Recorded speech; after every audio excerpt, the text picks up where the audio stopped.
Bom, meus amigos, estamos aqui mais uma vez com vocês e com um grande convidado que muito nos honra, que é Ítalo Conceição do Mato Dentro. Essa daí ninguém sabia, né? Nossa cidade, ela é internacional, estamos com um grande convidado, Luiz Zampetti.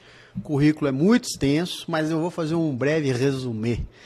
Diretor de novos negócios da LZ, Marketing e Negócios, Play Inteligência Comercial, sócio da Urba Minas Gestão de Loteamento, host do podcast Direção SA, professor de Inteligência de Mercado na pós-graduação da PUC Minas. Tem muita bagagem, muito conteúdo e para todos nós hoje vai ser uma aula, né? Então a gente está aqui hoje, eu agradeço muito aqui a presença do grande Dr. Luiz aqui com a gente e como a gente sempre, né, gostaria de começar, é perguntar assim, como é que foi, né, essa origem aí, Ítalo Conceicionense? E eu falei uma outra coisa aqui que eu preciso reafirmar e relembrar. Filho da grande doutora Roberta Zampetti, uma grande comunicadora, apresentadora, jornalista, e que todos nós, né, conhecemos da televisão, Roberta Zampetti, uma excepcional profissional, que é mãe do grande doutor Luiz. Estamos aqui. Outro dia ela brincou que eu tô virando... A Roberta sempre foi a mãe do Luigi, né? Agora tá virando o Luigi, filho da Roberta. Falei, quem dera, mãe, eu sempre serei seu filho com muito orgulho, né? Que maravilha. Mas eu não acredito em coincidências, né, Filipão? Primeiro, brigadíssimo pelo convite, fiquei muito honrado. Nós é que agradecemos. Hein? Pessoas, assim, que eu admiro muito foram convidadas aqui, Sérgio Cavalieri, sim, Mancini, outras pessoas. Então, muito bacana, fico muito feliz. Nós que agradecemos. Obrigado mesmo pela oportunidade. E esse encontro, né, eu não acredito em coincidências, eu acho que tem aí espiritualidade, energia, tem outras coisas envolvidas nesse encontro, mas minha mãe, a família toda de Conceição do Mato Dentro, né, uma terra que eu amo, passei minha infância, todas as férias de janeiro eram em Conceição, lá com a minha querida tia Siminha, dona Siminha, a rainha do buraco de Conceição do Mato Dentro. Ficávamos jogando, jogatina a noite toda e era uma diversão, era muito E lá bacana. Não tem cassino, hein? E o meu pai, italiano, de uma cidade do sul da Itália chamada Montefusco, a cidade tem 1.000 habitantes. Olha só. Interior da Itália, perto de Nápoles. E o meu pai veio para ajudar na montagem da Fiat na década de 70. Que legal. E aí a história é muito engraçada, né? Um amigo ia sair com a minha mãe, e aí meu pai foi buscar minha mãe, se conheceram, se encontraram, se apaixonaram. E eu sou fruto desse amor. Filho único, com uma responsa grande, que o filho único ele vive um equilíbrio aí na família, né? Com certeza. E as pessoas falam assim, o italiano é muito parecido com o brasileiro, etc., muito alegre. Na verdade, assim, tem muitas coisas que se assemelham, mas na verdade quando você entra na cultura, quando você entra na intimidade da família é muito diferente. Então acho que esse choque de cultura foi muito importante para mim, né? Eu sou uma pessoa que fui para essa área de humanas, né, inicialmente, comunicação, etc., e eu acredito que esse encontro cultural, esse encontro Itália, Brasil, Montefusco, Conceição do Mato Dentro, me deu essa questão da simplicidade, humildade, que Conceição tem, e que é maravilhoso, é uma riqueza cultural, com essa questão da história italiana, né? Um país de uma cultura de mais de 2.000 anos, com uma questão histórica muito forte, que também eu sou muito ligado à história. Gosto demais, sou muito bom de datas, e histórias na minha vida me marcam. Eu acho que tem a ver um pouco com essa questão do meu pai, da minha mãe, enfim. E seu pai, na época, né, quando estava aí na fundação praticamente da Fiat, ele já trabalhava na Fiat lá na Itália? Não, olha que engraçado, ele trabalhava lá numa empresa de guindaste. Então essa empresa ela veio para o Brasil para montar a Fiat, os galpões. Não tinha isso já era em Betim? Já em Betim, década de 70 em Betim. E ele fica me contando, né? Ele veio ao Brasil e ele ficou um tempo em Santos, um tempo no Rio e um tempo em São Luís, desembaraçando a chegada dos guindastes. Legal. Que eram grandes, né, quantidades. Não devia ter no Brasil. Praticamente não tinha. Então ele ficou e aí conheceu minha mãe, essa empresa voltou para a Itália depois que fez esse trabalho. E aí ele decidiu, tinha muitos amigos na Fiat, foi convidado e ficou. Ah, que maravilha. E aí, dentro, né, desse contexto aí, como é que era isso na sua infância? Você passava férias, porque muito provavelmente a família toda do seu pai, né, ainda está lá na Sim. Itália, enfim. Muito provavelmente seu pai veio, conheceu sua mãe. Aí você ia para Conceição, ia para Itália. Falou, como é que era essa infância assim? Muito engraçado, né? Eu, inclusive, eu tenho uma questão minha pessoal que é muito interessante. Eu fico muito à vontade nesses lugares, né? É porque você aprendeu, né? Não, e assim, eu gosto de conhecer novos lugares, né? Eu adoro viajar, mas quando eu vou a Conceição e quando eu vou à Itália, eu me sinto literalmente em casa. Né? Minha mulher, a Paty, comenta, fala assim, nossa, mas como assim? Eu me sinto muito em casa, eu fico muito à vontade, eu criei esses laços, foi muito legal, né? Então, realmente, meu pai tem, né, irmãos, na época tinha pai e mãe lá, a gente ia todo...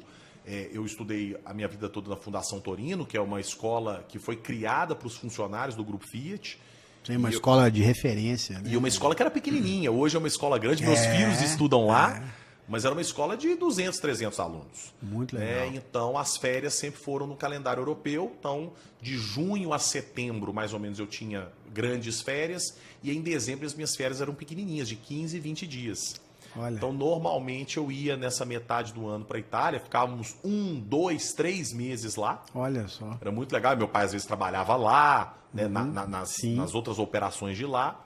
E eu ficava com a minha mãe. E aí tive a oportunidade de conhecer muita coisa legal. E sempre nas férias de janeiro e ou nos feriados de setembro, no jubileu, eu estava em Conceição. Ah, no que jubileu bom. eu sempre estava lá em Conceição. Então, assim, da Cachoeira à Capela Sistina. Foi maravilhoso. Não, e é bom porque é uma riqueza cultural muito grande, né? Conceição, querendo ou não, por ser aqui até perto de Belo Horizonte e tudo, mas tem uma riqueza uma riqueza cultural grande. E Itália, nem se fala, berço da cultura aí ocidental, enfim. E realmente traz um mix. E para a comunicação, né, que é o grande mote que você trabalha, que no final, até para te falar bem sincero, né, Luiz, é difícil. Porque uma das coisas mais difíceis que eu vejo do ser humano chama-se comunicação. Se nós soubéssemos comunicar, talvez a gente não teria tanta guerra, tanta dificuldade, tanta briga, tanta discussão, mas que trouxe esse diferencial, né, para a sua vida, para a sua empresa. E aí até perguntar um pouquinho, né, o que te levou a trilhar esses caminhos? A sua mãe já é uma grande comunicadora, enfim. E o que te levou, né, a se desenvolver desde a sua infância? E aí você foi, enfim, né, fez aí Como é que foi essa trajetória aí? Claro. Você falou uma coisa que para mim é muito importante. Assim, eu invisto pessoalmente e faço questão de investir na minha família no que eu chamo de repertório cultural. Né? Eu acho que... Vou até anotar, isso é bom. Um bom filme, um bom livro, uma boa viagem, um bom almoço, uma boa troca de ideias, um bom debate, uma missa, um culto, enfim, cada um de acordo com a sua... Né, a sua crença, né, do que é importante para a pessoa. Mas quem trabalha hoje, quem é empresário, quem é um executivo de alta performance e quem é comunicador, é fundamental o repertório cultural, porque você consegue conversar sobre diferentes assuntos. Né? Então isso para mim é fundamental. Essa questão da comunicação ela foi muito natural. Realmente a influência da minha mãe muito forte, né? Eu, desde 5 anos de idade, visitando os estúdios da Rede Minas, minha mãe fazendo os jornais ao vivo, praticamente não se tinha programas gravados na década de 80. Na realidade, a pessoa ou era boa de serviço ou era boa de serviço, não tinha meio termo, ou então não estava lá, né? Exatamente. Então, desde 5 anos, 6 anos, era uma coisa muito forte em mim. Mas é engraçado, eu desde os 12, 13 anos, Felipe, eu não me imaginava trabalhando em um lugar. Entendi. Isso é uma coisa também que acho que a gente nasce com algumas questões, né? E isso para mim foi muito forte. Então, assim, meu pai, não, mas eu tenho muitos amigos da Fiat, eu vou te indicar lá para você trabalhar na Fiat. Minha mãe, ó, Luiz, com jornalismo, eu conheço muita gente. Você ficava lá. Mas eu, assim, eu comecei fazendo estágio em alguns lugares, mas eu me via sempre empreendendo. Isso era uma coisa muito forte. Eu vou te falar que eu sou mais empreendedor do que comunicador. A minha veia empreendedora ela é muito forte. Desde 12, 13 anos eu já vendia cesta básica na família, cosmético na família para ter o meu dinheirinho e não pedir dinheiro aos meus pais. Era uma coisa importante para mim. Muito legal. Desde os, sei lá, 16, 17 anos eu não peço dinheiro aos meus pais. Era uma coisa importante para mim. Às vezes não é para uma outra pessoa. Certeza. Mas no final, eu acho que é importante para todo mundo, né? Eu lembro também, eu vendia tudo que você imaginar também, alface, maria mole, tudo a gente trazia do sítio, colocava no isopor, saia vendendo na rua, isso eu acho que faz parte, né? Parte. E todo ser humano, todos nós devemos aprender isso, né? Isso é uma coisa bem interessante. E você acha que esse empreendedorismo veio, você acha que de berço, ou teve influência também da escola? O que você acha? Foi muito de casa mesmo? Não sei. Deixa eu responder uma questão antes que você falou, que a comunicação é muito importante hoje. Desculpa te interromper. Não, absolutamente. É o bate-papo aqui. Cara, a gente fica muito, muito conectado hoje em dia, né, principalmente com a questão das redes sociais, da geração de conteúdo, com a questão das ferramentas de comunicação. É o Instagram, é o TikTok agora que está bombando, é o site, mesmo com uma mudança no consumo da televisão, da rádio, mas ainda são veículos importantes, né? A mídia exterior, que é a mídia que a gente vê na rua, essas são ferramentas de comunicação. E eu vou nas empresas e muitas vezes o cara me chama por um problema na ferramenta. Não, Luiz, olha, meu site não está bom, a minha rede social não funciona, eu não estou captando os famosos leads, eu não estou captando os potenciais clientes para o meu negócio. Mas na hora que você vai conversar com os sócios, com os diretores, o grande problema está no alinhamento estratégico da comunicação. Ele é antes da ferramenta. A ferramenta é o desdobramento de uma estratégia definida. E o que eu sinto em muitas empresas eu vou numa reunião de diretoria, se fala mais ou menos a mesma língua. Na hora que eu vou conversar isoladamente com um diretor, um sócio, um gestor, um fala uma coisa, outro fala outra. E é óbvio que se isso acontece, quando você vai desdobrando isso na gerência, na coordenação e na operação, a tendência é que você tenha um desalinhamento da informação. E isso é horroroso. Esse é o principal problema das empresas hoje que eu enxergo em termos de comunicação. É antes da ferramenta, é antes da campanha, é antes de fazer o podcast, é antes. Antes não se conversou, não está definido a proposta de valor, não está definido o posicionamento da empresa. E aí, quando não está definido dentro da empresa, na hora que isso vai para os outros stakeholders, os outros públicos de interesse, aí fica bem pior. Então há um desalinhamento. Acho que realmente assim uma dica, né? Você falou assim, se você puder dar dicas, etc. Acho que a grande questão hoje é das empresas gastarem mais energia alinhando internamente a sua estratégia para que depois esteja muito clara essa prioridade, aí sim você comunica a sua prioridade.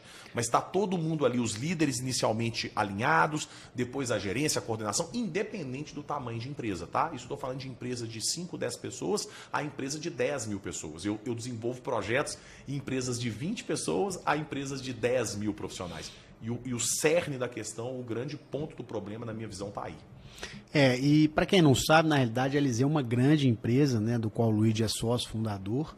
É uma das maiores empresas hoje, né, de marketing, comunicação, enfim, com inúmeros lançamentos, especialmente no mercado imobiliário. Isso. Depois você, no final, dá todos os endereços para a gente achar, claro, e tudo. Claro. Mas, Luiz, você falou uma coisa que é uma coisa muito curiosa e que talvez pode ser o grande sucesso das empresas e o grande fracasso. Porque o que acontece, né? A gente vê nosso escritório de consultoria. Então, o que a gente vê? A gente já passou aqui por diversas, né? Passam no nosso escritório diversas empresas, diversos segmentos, diversas áreas e tudo. Mas a gente vê uma coisa em comum. Todas as empresas que têm os interesses, expectativas e a comunicação alinhados, eles saem na frente. E todas as empresas que muitas vezes você tem esse desencontro de informação, as empresas tendem a patinar. E eu estou falando de causa própria, né? Do nosso próprio escritório. Muitas vezes a gente está naquela correria, você pensa uma coisa, não dá para passar direito, você passa às vezes de uma informação não tão correta, a pessoa acha que é uma coisa, interpreta de outra e tudo. E uma vez a gente tem, né, o grande Márcio Utz também, que é do nosso conselho, e ele estava contando para a gente o seguinte: olha, é muito simples, a empresa, você desenha um foguete. Quando você desenha esse foguete, né, ele desenhou lá e tal, você vê o seguinte: você tem toda a direção dele de uma direção só. E se você tem a energia dissipada, o foguete não sobe, ele não consegue atravessar a camada e tal. Então, toda a energia concentrada naquele, vamos dizer assim, naquele foco, é onde o foguete atinge a sua perpetuidade para atravessar a atmosfera, enfim. E a vida da gente muitas vezes é isso. Você quer ir para um lugar, atingir uma meta, chegar a um objetivo, mas que é tão dissipado, às vezes, as informações, que você não consegue, né, fazer esse alinhamento, às vezes, de cultura. E uma coisa curiosa, às vezes você vê o fundador que levou essa empresa por muitos anos e todo mundo alinhado naquele direcionamento. Aí o que acontece? Vem a famosa sucessão, né? Ou às vezes profissional, você traz um cara de fora, né? Ou às vezes na própria família. Mas quando tem esse gap, se a pessoa não tiver com esse alinhamento, né, as coisas não tendem a não ir tão bem, né? Concordo plenamente com você. E aí eu queria entender, assim, como que você, geralmente, como é que é no seu trabalho? Deve ser difícil, porque existe um processo de convencimento, às vezes, né? Às vezes a pessoa mais velha pensa de um jeito, a pessoa mais nova de outro, e você precisa passar a mensagem do cliente, vamos dizer assim, né? Ajudar o cliente a encontrar esse ponto focal. E como é que funciona? E até quiser citar casos curiosos, engraçados pra a gente aí. Caso é o que mais tem. Mineiro adora um caos, né? Eu tenho muitos para contar. Pois é, assim, eu comecei a minha primeira empresa, né, a LZ, em 2004. Então, esse ano ela vai completar 21 anos. E comecei com 19 anos. E parabéns, né? Porque a grande maioria das empresas, com 5 anos, já se foram. Eu comecei com 19 anos. Então, assim, foi muito duro. Hoje, olhando para trás, talvez eu teria trabalhado um pouco mais no mercado de trabalho para depois abrir a minha empresa. A maturidade me deu essa percepção. Mas naquele momento, né, como eu te disse, com essa veia empreendedora, que eu não sei, parte da família, eu acho que era muito minha mesmo, uma coisa que nasceu comigo, né? Minha mãe e meu pai não são pessoas empreendedoras, né? Assim, são pessoas que têm uma visão muito boa de mundo, mas não são empreendedoras. E aí eu falei assim, cara, eu vou abrir, e a partir de uma oportunidade, o próprio nome da LZ é um caso muito engraçado. O primeiro aí que eu já vou te contar, né? Eu fazia freelancer, fazia projetos pontuais para várias empresas e pessoas. E aí um conhecido meu de faculdade, Diogo, que hoje mora no Canadá, esse Diogo falou assim: Luiz, tem um amigo do meu pai que ele está montando uma empresa de coisas ambientais no Brasil, francesa, etc. Ele está precisando de um trabalho de comunicação. Eu falei: Diogo, me indica lá. Ele disse: não, vamos marcar um almoço. Marcamos um almoço lá no Adega do Sul, churrascaria, etc. Fomos eu, o pai do Diogo, esse amigo do pai do Diogo e eu. 4 pessoas lá no almoço. E estamos almoçando. E o cara gostou de mim, aquela empatia imediata, e eu conversando o que eu poderia ajudá-lo. E no final do almoço, fechando o almoço, eu falei: Luiz, gostei muito de você, etc. Mas aqui, preciso de uma coisa um pouco mais profissional. Eu preciso de uma empresa, eu preciso, né? Preciso emitir nota fiscal, etc. Eu falei: não, mas aqui, me dá a chance, me dá a oportunidade que em 15 dias eu resolvo isso. Ele: eu vou viajar para a França para fazer agora, então na volta, pô, mas você não tem nem nome.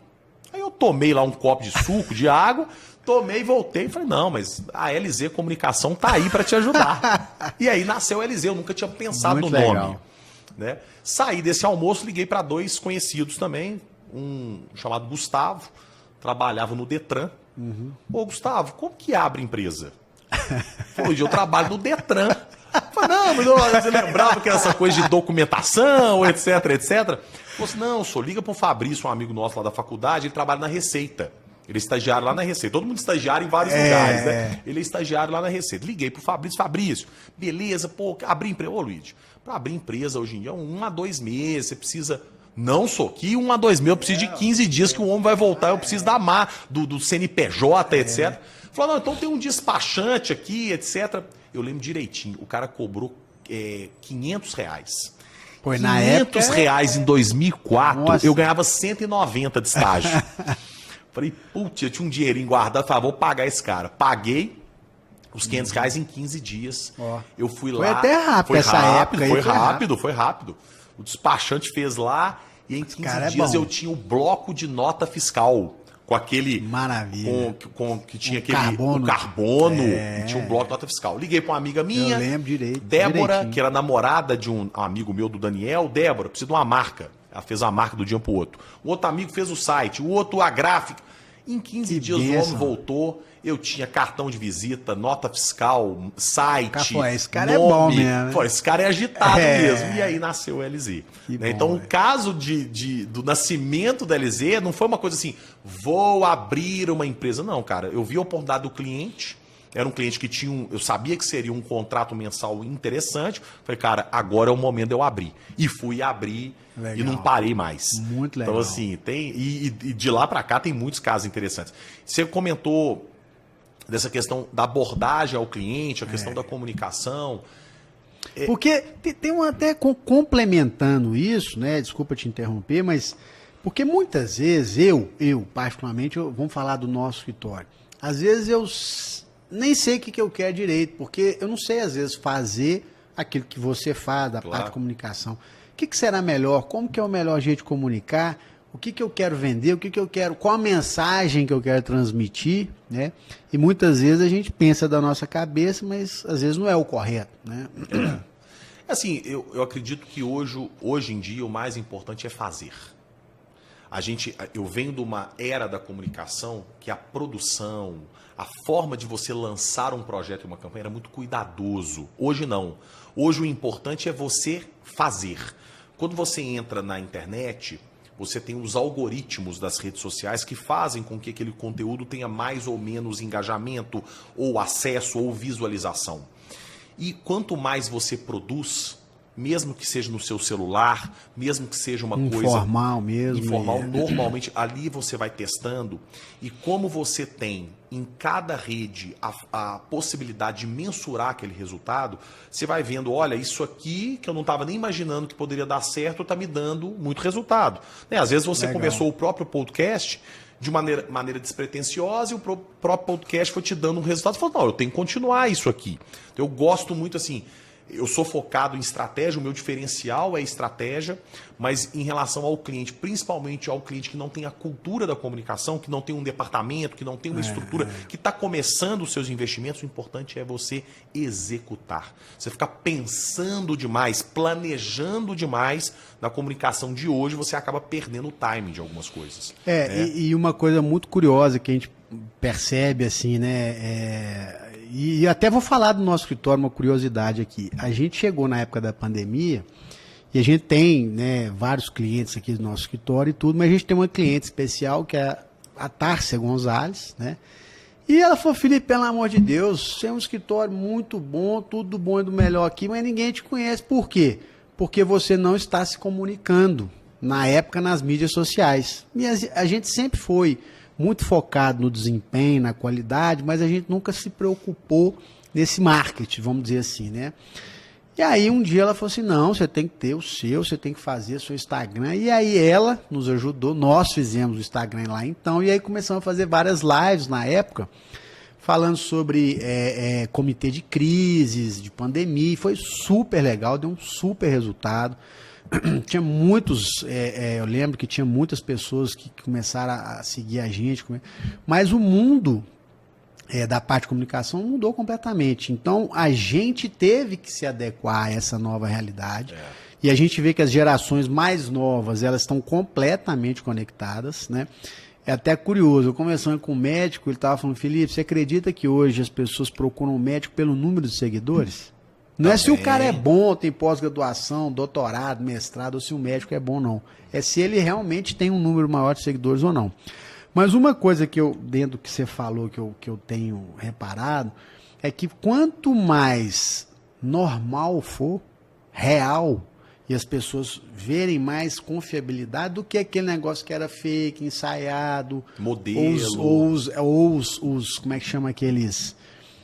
aqueles coaches, não, os influencers, né? Que ficavam produzindo. Hoje, quanto mais simples, né? Parece que é o... E hoje a gente está com uma tendência, falando de influencer, a gente está com uma grande tendência, nem falo tendência, uma realidade, assim, grandes marcas procurando micro-influenciadores.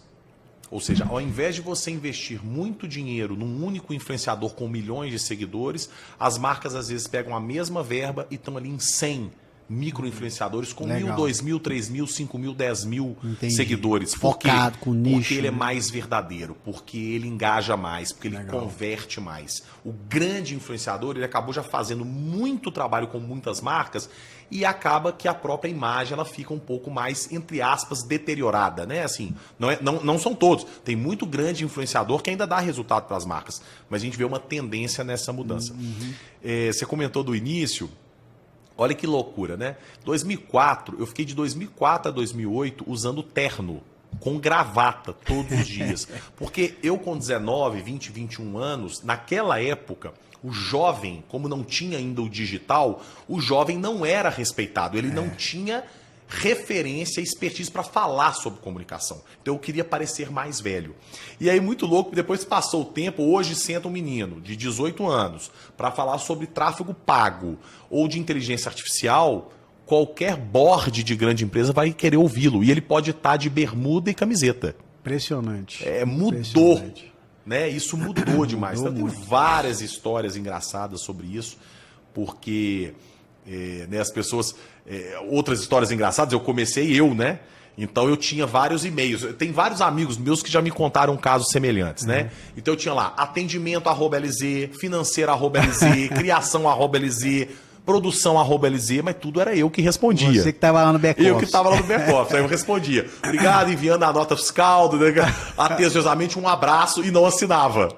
Financeiro aí LZ. Passava para a criação, desenvolvemos o seu projeto. Era eu muito que fazia, legal, cara. que fazia tudo. Isso tem muito engraçado. Então, essa questão da abordagem da comunicação, ou da prioridade da comunicação, como que eu consigo desenvolver isso, né?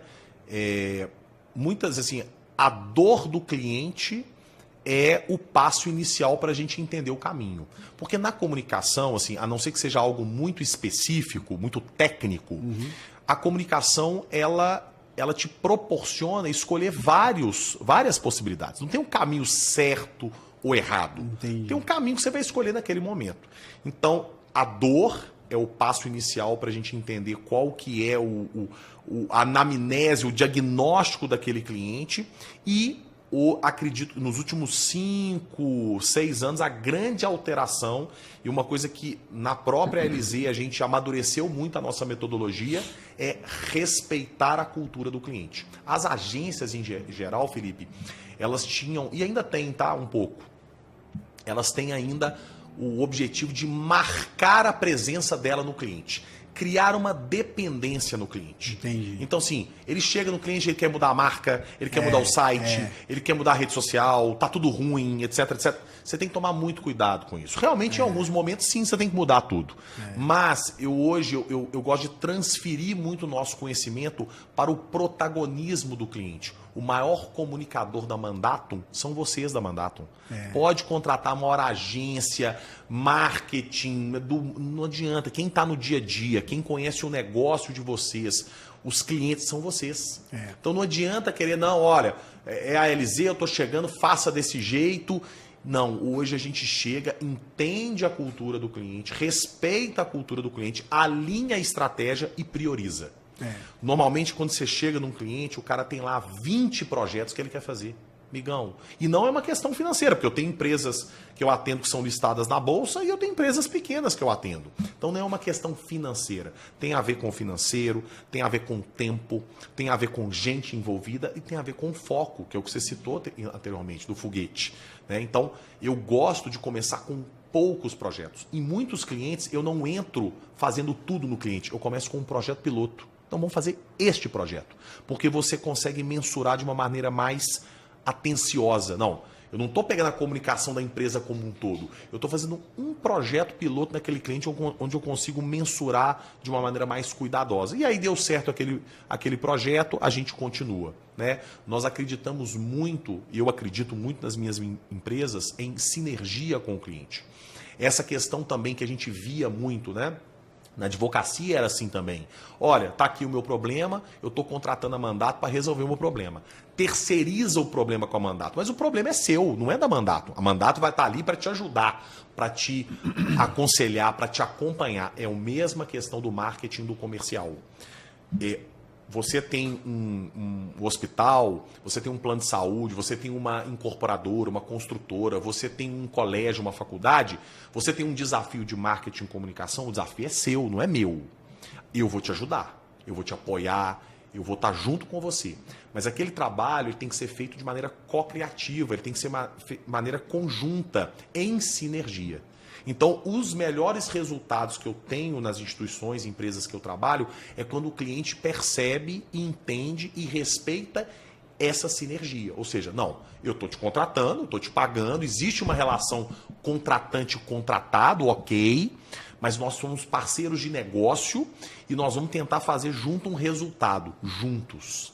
Então, normalmente, esses clientes que terceirizam, eles não ficam muito tempo conosco, porque não é a minha forma de trabalho. Eu sou muito exigente na relação com o cliente e eu cutuco muito o cliente. O meu papel é fazer ele refletir, tirar ele da zona de conforto, e isso incomoda.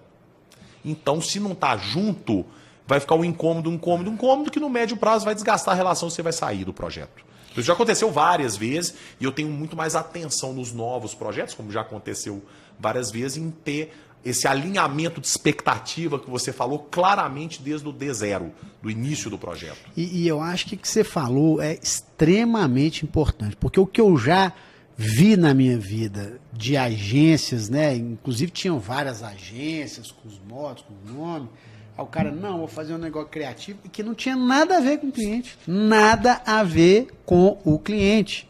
Campanhas completamente equivocadas, super e ultra caras muitas vezes até barato, mas enfim, o que eu mais vi, e eu lembro, às vezes, meu pai fala, gente, a gente tem que ter um negócio simples, prático, objetivo, mas que o cliente entenda o que a gente faz. Qual é o objetivo? É vender mais para o cliente, é mostrar o que a gente faz para os clientes, adquirir novos clientes, manter os clientes, mas eu vi muito isso. Chegava uma agência lá com nome, que não sei o que, e fazia uma coisa que não tinha nada a ver com a marca. E assim, cansei de ver isso, né, isso acontecendo, mas o que você falou, eu acho que é um dos pontos assim, mais importantes. Muitas vezes, o grande segredo está dentro do cliente. E o que você faz, e o trabalho que você faz, que é excelente, é extrair isso de dentro do cliente e falar, cara, isso aqui que é o seu core, ó. Exato. Esse negócio aqui é o que vai bombar, que vai fazer acontecer, que vai vender, que vai trazer mais, que vai comunicar. E tem uma outra pegada hoje também que eu fico vendo assim. Eu não sei, não entendo, obviamente, a gente está aprendendo aqui, né? Obviamente, todos os dias. Mas às vezes você tem uma ferramenta de comunicação mais precisa, né? Sim. Às vezes você vai fazer um outdoor, às vezes você vai fazer um indoor. Às vezes você vai fazer uma campanha ou um evento de uma festa, alguma coisa assim, ou às vezes qual é a plataforma que vai usar, né? Você tem esses direcionamentos, né? O TikTok, é o Twitter, é o Instagram e tudo, e às vezes você dá tiro para tudo quanto é lado e não surte efeito nenhum, né? Eu acho que esse trabalho também de identificar ali o que é o público para aquele conteúdo, né? Eu acho que esse é um grande diferencial e para a gente que não entende, vamos dizer assim, é difícil. Claro. Porque às vezes você vê uma campanha, alguma coisa assim, e chama atenção, mas, pô, aquilo é para Coca-Cola, não é para Mandato, vamos dizer assim, né? Eu brinquei com você lá de 2004, que eu fiquei 4 anos, né, entre 2004 e 2008, usando terno. E eu participei também nós dois, né, Felipe, somos pré-digitais, né? A nossa infância não foi precisa falar aqui, pô. Né? A nossa infância foi sem computador, sem smartphone, não existia, sem internet, tá não louco. existia. né? Então a gente vive agora uma sociedade que os jovens, eles são digitais, eles já nasceram nesse mundo. Impressionante. E a gente viveu a transição, o que é muito doido, né? E na transição, em termos de comunicação, as agências, as empresas, as consultorias de comunicação que trabalhavam, que eram pré-digitais, elas foram demonizadas nessa transição. Porque assim, olha, você não é digital, você não tem redes sociais na sua empresa, você não serve para mim. E é muito doido porque a pandemia acelerou um processo, a gente ficou em distanciamento. Impressionante. Então houve um crescimento absurdo do digital, absurdo, então acelerou muito o desenvolvimento do digital, da própria inteligência artificial, porém causou também uma necessidade nas pessoas do encontro, do olho no olho, do diálogo, que é uma coisa super antiga. Então, eu tenho uma frase que eu gosto muito, eu nem lembro quem falou essa frase, mas eu uso ela para tudo quanto é canto, que é assim: o mundo é a cada dia mais digital, com o desafio de ser a cada dia mais humano. Então, em termos de comunicação, claro que a gente teve um crescimento grande das ferramentas digitais, mas eu nunca participei de tantos eventos, de tantos encontros, porque venda, comercial, marketing, ele é presença, ele é relacionamento. E isso, no digital, é muito mais enfraquecido que no presencial. Né? Então, se fala muito do phygital, né, que é o presencial mais o digital. Eu acredito muito nisso. Eu acho que não tem bola de cristal, não tem uma solução única. Comunicação é muito amplo. E no meu caso, né, você deu o exemplo das agências muito criativas, grandes campanhas. Ainda tem espaço para tudo. Tá? Não é, uma coisa não exclui a outra. No meu caso, por que eu acredito, né, o que eu acredito em relação ao marketing, né? Eu acredito que os dois grandes objetivos do marketing são tornar marcas mais relevantes e ajudar a vender mais. Esse é o meu objetivo. E por isso que eu fui muito para o comercial. Né? Então, o meu propósito hoje é ajudar as empresas a se comunicarem melhor e a venderem mais. Para isso eu tenho a LZ, que é marketing, e para isso eu criei há 4 anos uma outra empresa chamada Play Inteligência Comercial. O objetivo é ajudar empresas a melhorar o seu departamento comercial, as suas vendas, o seu funil de vendas e por aí vai. E foi muito legal, eu falei de coisas que, né, a demonização do off em relação ao digital, a questão do terno, mas teve várias coisas que foram muito legais nesse processo, né, de melhoria nessa questão, que é uma valorização da importância do marketing do comercial. Eu brinco que o meu papel e o papel dos comunicadores de mercado é fazer com que a comunicação suba de andar nas empresas. A gente brincava o seguinte, né, você tinha lá uma grande empresa com um prédio. Você tinha lá 10 andares da empresa, no 10º era a presidência. No 9º era diretoria administrativa, contabilidade, financeiro. No 8º era jurídico. O comercial e o marketing era no 1º e no 2º andar. Era o pessoal do marketing, o pessoal que cria panfleto, mais recentemente que cria post, e o comercial são os vendedores. Lá, vende lá. Só que o seguinte, se não vende, as empresas, elas não conseguem evoluir. Sem venda, não há cliente. Sem cliente, não há operação. Não existe empresa. Não existe a empresa. Então, eu uso, né, uma metáfora, uma comparação seguinte. Para mim, hoje, marketing é oxigênio, comercial é o coração das empresas. É o coração. Entendeu? E aí isso é um sofrimento para muitos mercados. Né? O mercado imobiliário, que eu sou muito forte, e onde a gente se conheceu, o camarada, bastava ele fazer um prédio bem feito, que ele vendia o prédio todo. Bastava ele fazer um loteamento mais ou menos, que no final de semana ele vendia o loteamento todo. Hoje não acontece dessa maneira. Você construir um prédio bem feito e fazer um loteamento bem feito é obrigação, é commodity do mercado. Exatamente. Incorporação e loteamento. Qual que está o diferencial do produto? Conceito, identidade visual, posicionamento do produto, estratégia comercial, como você vende, com quem você vende, a velocidade de vendas, o sucesso no lançamento que agrega valor ao preço do apartamento ou do lote. Mudou, o jogo mudou. E que bom para mim que eu tô no jogo do marketing, da comunicação e do comercial, que eu acredito muito nisso. Tem muita energia nisso. Eu sou uma pessoa de muita energia e acredito muito em energia, né? E isso é muito legal, até porque você falou uma das coisas mais importantes. E a gente ajuda as nossas empresas, até o papel do jurídico, eu acho que mudou muito também ao longo de todos esses anos. Porque no final do dia, o que o jurídico faz? Eu faço aquilo que você acabou de falar, ajudar os nossos clientes, às vezes, trazer aquele problema, é o seguinte, como é que eu consigo resolver essa situação, não criando outras, porque às vezes você resolve um problema e cria outro, né? E aí o jurídico tem inúmeras situações aí complexas e tudo, mas é trazer essa questão para resolver. E no final do dia, uma vez eu conversei com um empresário e falei: Felipe, o jurídico bom para mim é aquele jurídico que traz dinheiro. E dinheiro é evitar problema. Evitar problema é muitas vezes você não ter uma demanda por alguma coisa que você está falando, claro, uma coisa que você está fazendo. E isso é bem interessante. Mas o cliente é a espinha dorsal. E o Sam Walton, que é o presidente lá acho que já faleceu, né, do Walmart, ele falava o seguinte: o único que pode demitir todo mundo de uma empresa, do presidente, do fundador, de todos os colaboradores, é o cliente. Basta ele comprar em outro lugar. E o que você falou é até curioso, porque a sua empresa, você teve inicialmente o seguinte: primeiro o cliente, depois você fez a empresa. Ou seja, é uma coisa que muitas pessoas, e eu vejo aqui muitas startups, a gente tem uma área aqui no escritório que trabalha com startup e tudo, que eu gosto de ajudar nesse meio ambiente, enfim.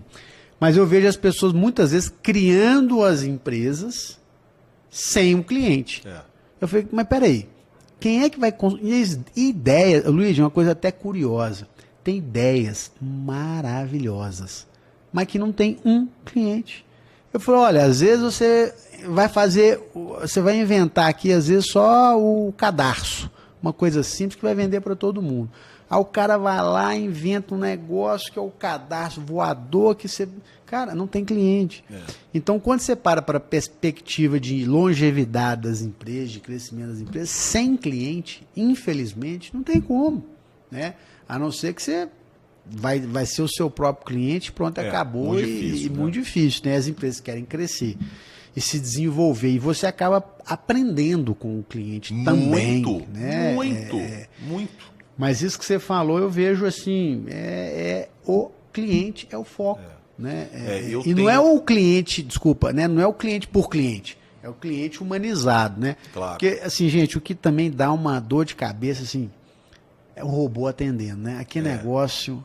Aí você respondeu lá tudo que ele perguntou, no final, eu vou, aí volta tudo de novo. Eu só não tô acreditando, cara. É um negócio assim, muito complicado, né? É bom, eu acho, é até uma pergunta, né, sobre a questão da inteligência artificial. Como é que você vê essa questão a curto, médio e longo prazo? Claro. Será que os robôs vão criar campanha de marketing? Será que o robô vai, né, a inteligência artificial vai criar as campanhas? Como é que você pensa nessa... A gente tem estudado muito esse tema. Eu acredito que o nosso segmento ele vai ser muito impactado, né, com a questão da inteligência artificial. Então a gente está bastante atento. Nós temos um objetivo estratégico na empresa de fazer com que cada área utilize pelo menos uma ferramenta de inteligência artificial.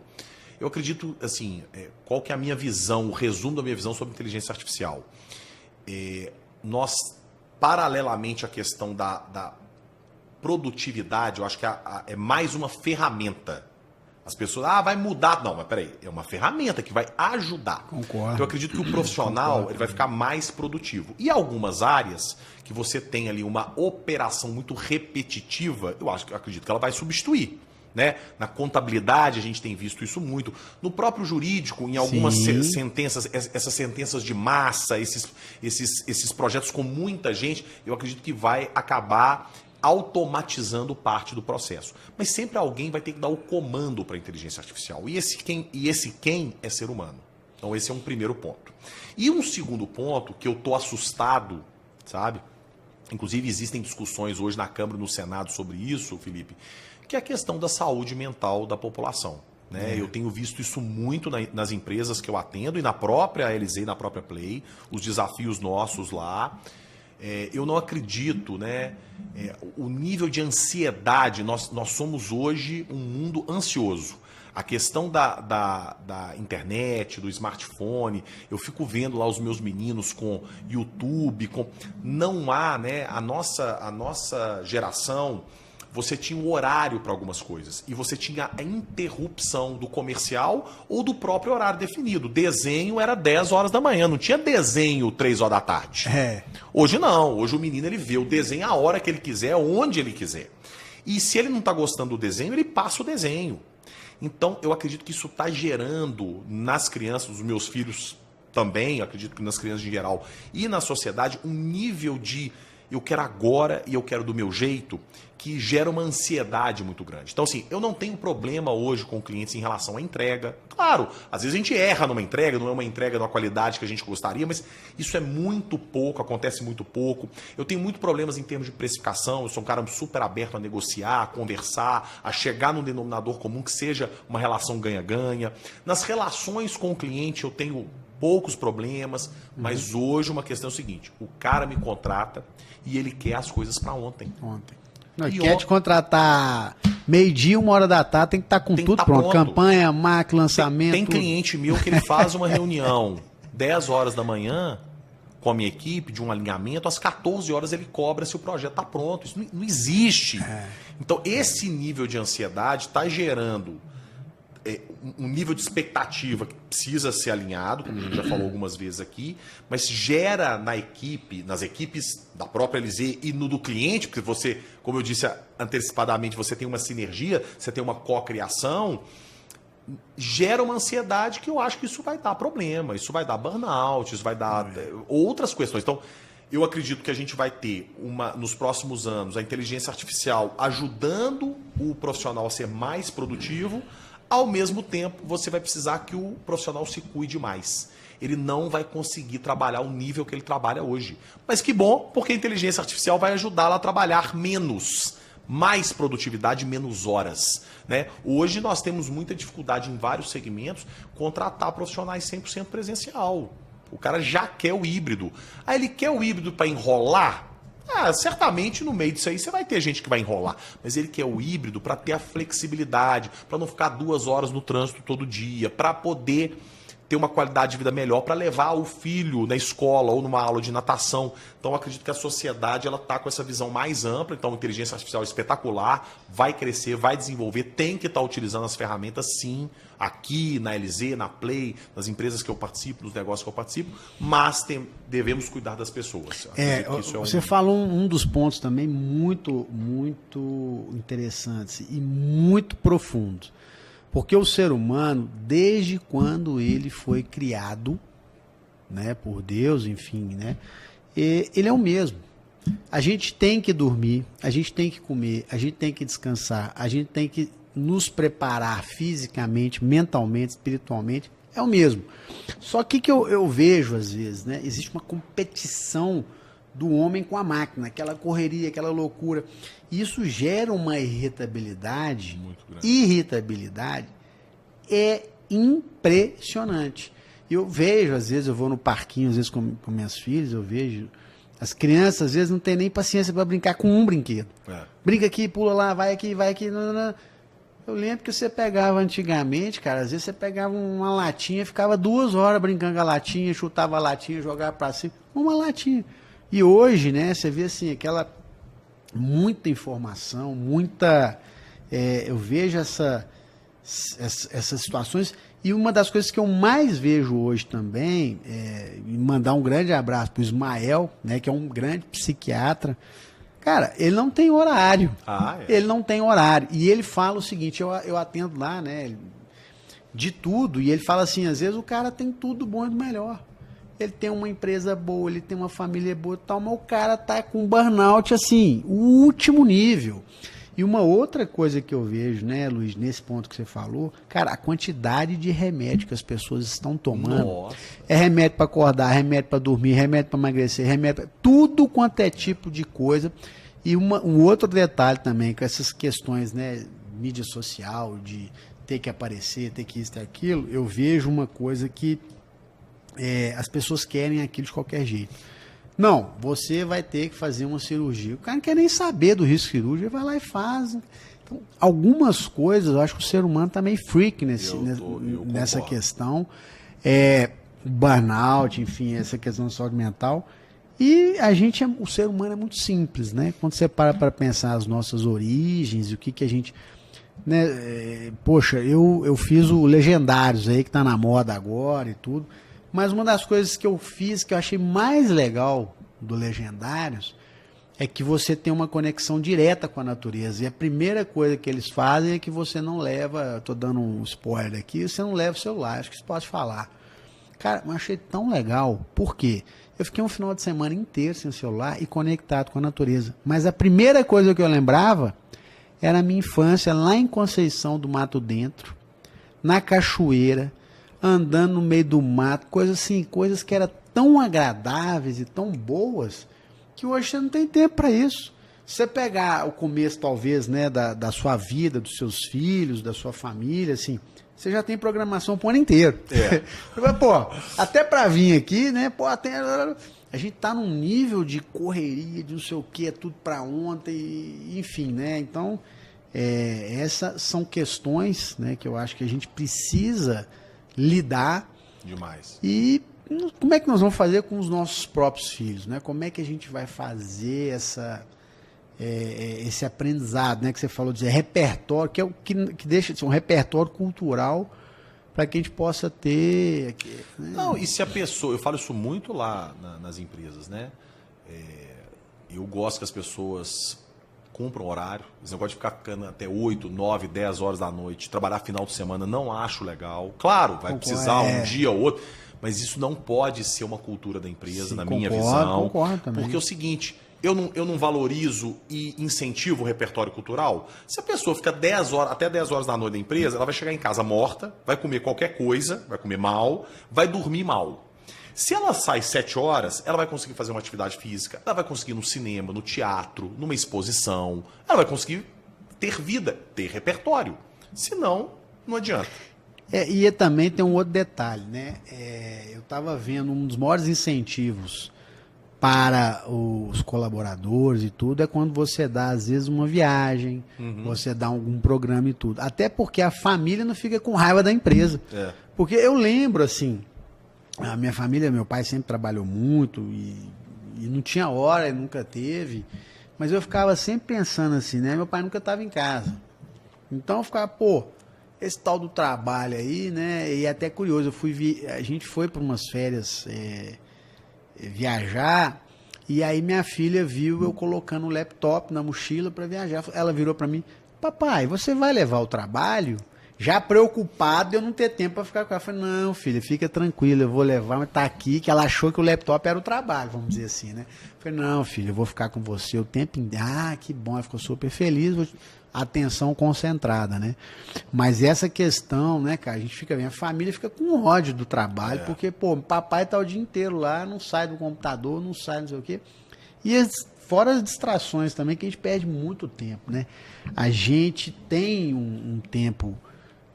limitado nessa vida e vê muita besteira, né? A gente começa a ver, às vezes você pega o Instagram assim e na hora que você assusta, quanto tempo você perdeu? 2 horas. Seu filho às vezes está do seu lado, mas é curioso, né, Luiz? Assim, você vai às vezes jantar ou vai almoçar, cara, todo mundo com a tela na mão.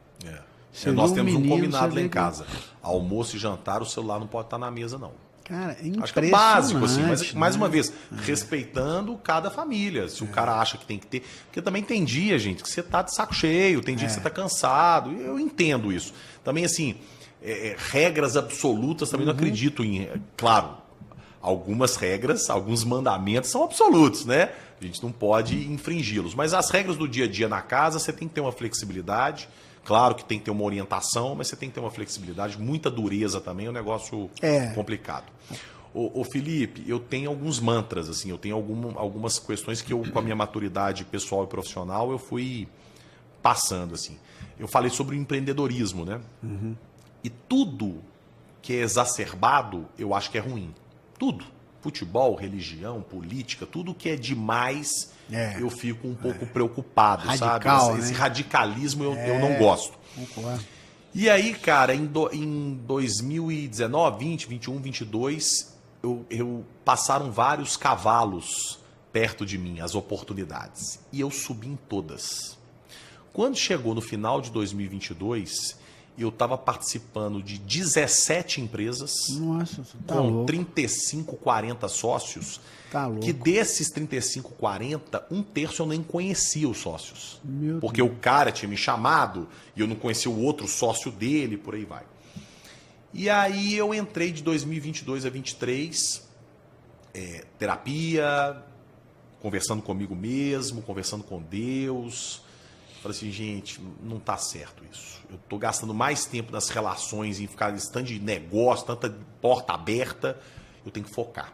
E aí eu entrei num mantra muito importante para mim, que sempre que eu vou tomar uma decisão, menos é mais. Menos é mais. Porque tem muita oportunidade mesmo, tem muita coisa que aparece pra gente o tempo todo, né? Então eu acredito muito no menos é mais. E isso tem a ver, inclusive, com a comunicação. Eu acho que o difícil na comunicação é fazer o simples. Você falou de simplicidade.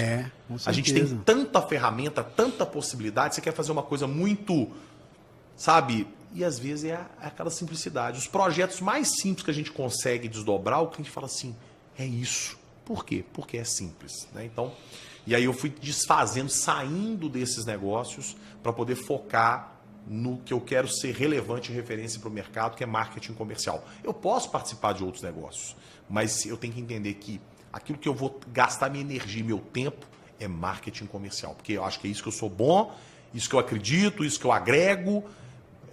Mercado imobiliário. Mercado imobiliário, o empreendedor é meu cliente, não sou eu. Eu posso investir no empreendimento? Posso. Mas não é o meu, não quero virar incorporador, não quero virar loteador, claro. Não é isso. Eu quero ajudar na prestação de serviço, na estratégia para o meu cliente, né? Isso é uma coisa que foi muito importante para mim. E falando só sobre a questão da ansiedade, o meu mantra de 2025 é um dia de cada vez. Isso aí. Um dia, porque eu não sou uma pessoa ansiosa, não sou esse cara, mas eu tô vendo assim, as pessoas estavam me deixando ansioso. Falei, não, você tá doido, não sou ansioso, esse povo tá me cobrando aqui que eu tô ficando ansioso. Então, tem um pepino lá, não, mas tem que resolver rápido, eu respiro, um dia de cada vez, hoje eu vou conseguir resolver isso aqui. É isso. Amanhã é amanhã e eu vou resolver amanhã o que eu conseguir resolver amanhã. Não ficar naquele negócio de querer resolver tudo ao mesmo tempo, todo dia. Isso não funciona para mim. Né? E isso até a Bíblia fala isso, né? Um preceito bíblico. A Bíblia fala, né? A cada dia basta o seu dia, vamos dizer, o seu mal, enfim. A gente viver um dia de cada vez. Até porque, se você parar para pensar, o que vai acontecer daqui um minuto? Ninguém consegue prever. Não. Ninguém consegue prever. Você pode fazer planos, mas o que eu já vi de tantas possibilidades, de tantas coisas acontecerem, a gente programa muitas coisas, mas a vida da gente tem esses pormenores que podem acontecer de uma hora para outra e não acontecer amanhã. Então a gente tem que realmente viver esse dia de cada vez. E uma coisa que eu vejo, Luiz, muito curioso, eu vou falar uma coisa aqui bem interessante. Não vou citar nomes. Eu lembro que eu conheci uma pessoa e essa pessoa vivia tão bem, estava sempre tranquilo, estava sempre alegre, sempre. E eu fui me aproximando dessa pessoa para entender a vida da pessoa. A pessoa estudava, mas super tranquila, uma pessoa serena, tranquila, alegre. Pessoa alegre, leve. E aí, a gente sempre, acho que do ponto de vista, a gente vê muito a mídia e tal, que a sociedade, quando a pessoa está bem, quando ela tem um status, quando ela tem uma condição financeira boa e tal. Eu fui aprofundando um pouco mais sobre essa pessoa e descobri que o pai dessa pessoa tinha uma padaria. E eu achava que a padaria era de fachada, porque a pessoa era tão tranquila que eu falei, não é possível, será que é só uma padaria e tal? Cara, uma pessoa super tranquila, leve e tal. E realmente ela só tinha não tinha patrimônio, entre aspas, zero de patrimônio e, enfim, era uma padaria.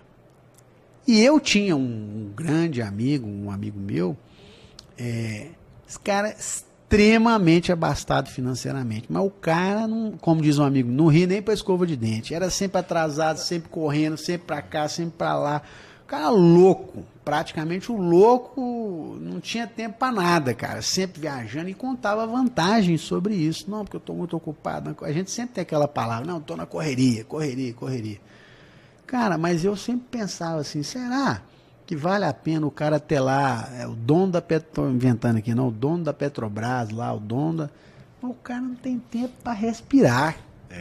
O cara tá sempre com problema, tá sempre xingando, sempre brigando, sempre não sei o quê. O outro, cara, tem uma padaria, mas tá ali vivendo a vida. Você me conhece. Vivendo eu sou uma vida, pessoa cara. extremamente Olha bem-humorada. Eu já acordo de Sim. bom humor, o que pode irritar algumas pessoas, né? Então, Bom dia, grupo. Eu sou bem-humorado, eu sou otimista, eu sou positivo, eu sou pra cima, energia alta. Esse é a minha característica. E, cara, eu gosto de leveza na vida. E eu não sou assim, eu sou ambicioso, mas eu não imaginava conquistar o que eu conquistei até hoje. Não imaginava mesmo, assim. Eu tenho a minha vida, o que eu conquistei, a minha família, as coisas que eu tenho. Eu não imaginava. Vou completar esse ano 42 anos. Eu não imaginava ter isso. Então, eu já sou muito feliz. Eu já sou grato pelo, né? Eu trabalho também com inteligência de mercado, então eu tenho muito acesso a dados, né? A nossa, né? Posso falar, Felipe? A nossa renda, ela é de 1% da população mundial. Nós somos 1% do mundo, cara. É muito... Ele tá me colocando esse 1%. Não, mas tá, graças a Deus, tá também. É 1% do mundo. É muito doido, cara. É muito doido. Então, assim, eu já sou muito agradecido pelo que eu conquistei, eu quero mais. Mas o que eu quero? Eu fui percebendo assim, o que é riqueza? Tem o fulano vai achar que riqueza é ter 100 milhões no banco. O outro vai achar que é ter o momento com as filhas ou com os filhos, etc. Sim, sim. Eu acredito assim, quando você sente menos falta das coisas. Para mim isso é riqueza, assim. Eu não sou... não é dinheiro. Claro que também tem a questão financeira. Não sou... não, claro. Gosto de ganhar dinheiro, faz gosto parte, de dinheiro, etc. Mas eu não trabalho por isso, entendeu? Eu tenho uma meta, eu vou fazer 42 esse ano, até os 50 eu tenho um custo de vida e eu quero que os meus ativos paguem esse custo de vida. É só isso que eu quero. Se os meus ativos pagarem o meu custo de vida, eu sou um cara realizado. E eu não estou longe disso. Então, é o meu objetivo. Para eu trabalhar com mais tranquilidade, trabalhar com mais coisas que eu quero, que eu acredito. Vou continuar trabalhando. Eu vou morrer trabalhando porque eu amo trabalhar. Trabalho, para mim, não é essa coisa, nossa, acordar, tem que ir para o trabalho. Não, eu criei minha empresa, eu desenvolvi o meu caminho da minha empresa. Eu fiz com a minha empresa o que eu quis. Isso é um privilégio. Eu tenho vários conhecidos e amigos que trabalham com coisas que eles não gostam. Eu acho super triste. Eu tenho isso dentro de casa. Minha mulher trabalhou 20 anos no mercado financeiro com uma coisa que ela não gostava. Eu ficava assim, meu Deus, e ela acha isso o máximo, eu trabalhar com uma coisa que eu amo. Claro. Então, isso para mim é muito importante. É bom demais. Então eu quero trabalhar, claro que não no ritmo que eu trabalho hoje, mas quero continuar trabalhando, mas eu tenho esse objetivo. Em 8 anos, ter uma tranquilidade para eu trabalhar menos e em mais coisas que eu gosto, que eu me envolvo mais. E tem até eu tive a oportunidade de participar de um grupo cristão que chama C12, ele foi desenvolvido nos Estados Unidos, é uma mesa, né, com empresários e discutem ali performance, vários temas, mas o foco principal é a questão cristã, e, enfim. Mas uma coisa muito curiosa, lá tem vários cases, né, que eles apresentam pra gente, o americano gosta muito de cases, né? E tinha um case de uma grande empresa, eu me esqueci o nome agora, mas é uma empresa de, sei lá, deve faturar de 500 milhões de dólares a 1 bilhão de dólares. Mas o mais curioso de tudo, esse cara o fundador é um cristão, e o que ele fez? Ele, a esposa dele e os filhos fizeram uma conta. Quanto que eles gastam por mês? Aí fizeram uma conta, tipo assim, não sei se era 10 mil dólares ou 20 mil dólares, uma conta, porque a escola lá nos Estados Unidos de graça, e eles tinham uma vida super bem. Então, vou arredondar aqui, vamos supor que seja 20 mil dólares. Fizeram essa conta lá e tal. O que ele fez? Ele pegou todo o rendimento que ele tinha e doa. Ele vive com $20 mil. E ele fala assim, eu sou o cara mais feliz do mundo. Ponto. Então, né, às vezes a gente fica nessa correria lá, é igual aquele ditado, né? O cara tava indo trabalhar e o cara indo surfar. Não sei se você já ouviu falar. Pô, você tá indo surfar, 1h dessas, 9h, e eu tô indo trabalhar. Aí o surfista perguntou, mas você tá indo trabalhar para quê? Não, para ganhar dinheiro. Mas então ganhar dinheiro para quê? Não, para ter uma condição boa. Mas para condição boa para quê? Para poder surfar. Pô, eu já tô indo surfar agora, né? Mas enfim, então, realmente a gente tem esses paradigmas da nossa vida e tudo, e a vida, quanto mais simples, que é o que você falou, menos é mais, né?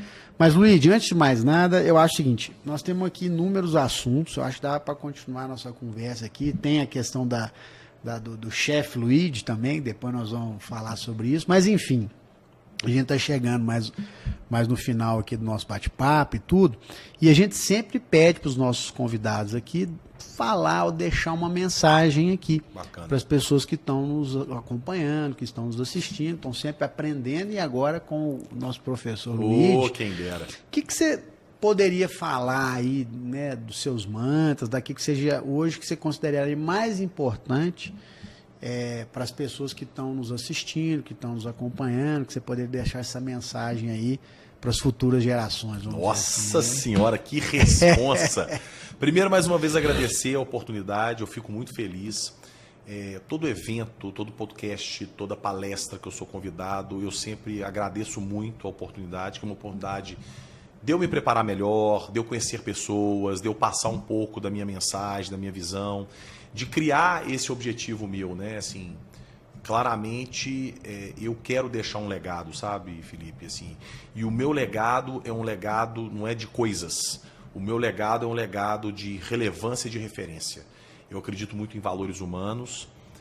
Eu gosto de ter pessoas parecidas comigo nos valores humanos, conectadas aos meus negócios. Outra coisa que eu percebi, uma frase que é muito famosa, né?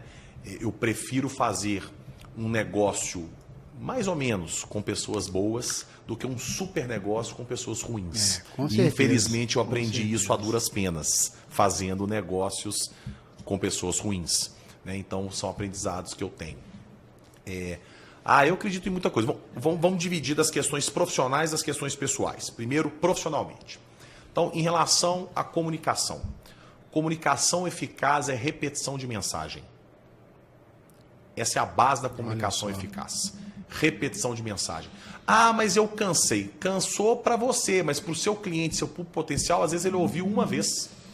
O seu funcionário, não, mas fulano não entendeu. Mas quantas vezes você explicou? Eu falei 2 vezes em reunião. Cara, você absorve de um jeito, a outra pessoa absorve de outro. Né? Então isso é uma coisa muito importante. Tem uma frase do Peter Drucker que é espetacular, né? A cultura come a estratégia no café da manhã. Então hoje, entender a sua proposta de valor da sua companhia ou do seu cliente e alinhar isso à sua cultura e à cultura do cliente é fundamental para o sucesso dos negócios. Fundamental. Poderia até repetir para a gente, porque é muito profundo isso. Essa é maravilhosa, né? A cultura come a estratégia no café da manhã. Ou seja, você respeitar a proposta de valor sua e do seu cliente e a cultura sua e do seu cliente vão fazer que você tenha muito mais sucesso. Né? Como você falou anteriormente, né? Às vezes você vai fazer um projeto, mas faz do seu jeito. Você tem que fazer cada vez mais adequado ao seu cliente, à cultura do seu cliente. Né? Então esse é um outro aspecto que eu acredito que é fundamental. E outro ponto muito interessante que eu acredito que tem a ver com inteligência artificial, os dados. Tinha uma frase, né, de 2003, etc., muito famosa, que era: os dados são o novo petróleo.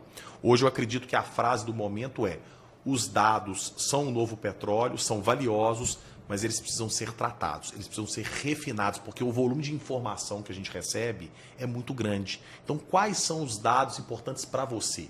Não encampa em tudo quanto é dado, não. A gente absorve muito pouco das informações que a gente recebe por dia, de 2% a 3%. A gente transforma de informação em comunicação. Então, eu tenho que estar atento aos dados que são importantes para mim. Então, profissionalmente, são alguns dos conceitos que eu gosto bastante, que eu queria trazer um pouco para o seu público, né? Pessoalmente, cara, assim, eu sou uma questão, eu acho que assim, ria de você mesmo. Isso é legal. Eu sou bem humorado, eu gosto de brincar comigo e com os outros. Eu acho que assim, ver o copo meio cheio, acho que é sempre importante. Para quem é empresário, então, no Brasil, fundamental. Com certeza. Acho que assim, tem que ter uma visão otimista. Eu acredito, fico vendo meu pai lá, década de 80, falando da superinflação, etc. Não tá tão legal, gente, mas tá muito melhor do que era. Tá, e eu acredito que a tecnologia vai melhorar. Gente ruim tem no mundo todo. Tá? Tem amigo meu que mora nos Estados Unidos, tem gente ruim lá. Meu pai é italiano, tem gente ruim na Itália. Gente ruim tem em todos os lugares, em todos os mercados. Com certeza. Seja o diferente no seu mercado. Faça a diferença no seu mercado. Senão alguém vai fazer por você. Né? Ninguém vai fazer por você. Alguém vai fazer no seu lugar. Né? E é isso. Obrigado. Nós que Estou agradecemos. super à disposição. Só me seguir nas redes sociais, Isso. Deixa, aproveitar para o Luigi, quem quiser saber mais, quiser todas as informações, quiser contratar a empresa Luigi, que eu recomendo, excepcional a empresa, com um excelente time de profissionais, quais são os meios de chegar até você, os canais? Nós estamos em todas as redes, né? Mas eu, @Luigi Zampetti, a facilidade de ter um nome diferente, né? O Luigi Luigi Zampetti, Zampetti, @Luigi Zampetti, você me encontra no Instagram, no TikTok, no LinkedIn, no YouTube, em todas. E as empresas também, @LZMKT Negócios, @Play _ inteligência, @Urbaminas, então o @Direção SA, que é o podcast. Maravilha, e também acompanhar lá o podcast, que é muito legal. Isso, no carro, doidão, o podcast do carro, que eu já tive a honra de receber seu Francisco, que eu fico muito feliz. Obrigado, muito legal. Filipão. Eu que agradeço, obrigado a todos vocês que acompanham o nosso podcast, muito obrigado, e vem mais pela frente aí. Obrigado. Muito bem. Valeu, meu Valeu amigo. demais.